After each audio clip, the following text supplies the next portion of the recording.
Mega power star Ram Charan, లెక్కల master Sukumar combination లో cinema అంటే అంచనాలు ఏ రేంజ్ లో ఉంటాయో ప్రత్యేకంగా చెప్పనక్కర్లేదు. రంగస్థలం వంటి ఇండస్ట్రీ హిట్ తర్వాత వీరిద్దరూ మళ్లీ జతకడుతూ ఉండటంతో RC-17 ప్రాజెక్ట్ పై అంచనాలు మామూలుగా లేవు.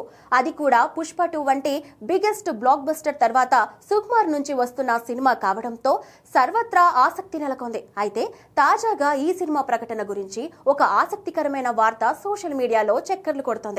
మార్చి 27న రామ్ చరణ్ పుట్టినరోజు కావడంతో ఆ రోజు RC-17 నుంచి అదిరిపోయే అప్డేట్ రానుందని తెలుస్తోంది. షూటింగ్ వివరాలతో పాటు కాన్సెప్ట్ పోస్టర్ బయటకొచ్చే ఛాన్స్ ఉంది. ఇదే నిజమైతే సోషల్ మీడియా షేక్ అవ్వడం ఖాయం. ఇప్పటికే ఈ సినిమా కథ లాక్ అయ్యిందని, స్క్రిప్ట్ వర్క్ కూడా పూర్తయిందని టాక్. ఇక మరోవైపు ప్రస్తుతం రామ్ చరణ్ పెద్ద షూటింగ్ లో బిజీగా ఉన్నారు.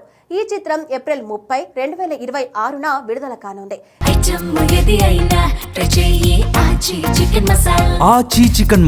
ఈ నేపథ్యంలో రామ్ చరణ్ బర్త్డే నాడు సాలిడ్ ట్రీట్ ఇవ్వడానికి రెడీ అవుతున్నాడు దర్శకుడు బుచ్చిబాబు. ఇప్పటికే రిలీజ్ అయిన పెద్ద గ్లింప్స్ పాటలు అదిరిపోగా రామ్ చరణ్ బర్త్డే గిఫ్ట్ గా టీజర్ రిలీజ్ చేసి ప్రమోషన్స్ మొదలు పెడుతున్నట్టుగా సమాచారం. దీంతో మెగా అభిమానులు ఆ రోజు కోసం 1000 కళ్ళతో ఎదురు చూస్తున్నారు. ఖచ్చితంగా మార్చి 27న మెగా అభిమానులకు పండగేనని చెప్పాలి. మరి పెద్ద RC-17 నుంచి వచ్చే అప్డేట్స్ ఎలాంటి సెన్సేషన్ క్రియేట్ చేస్తాయో చూడాలి.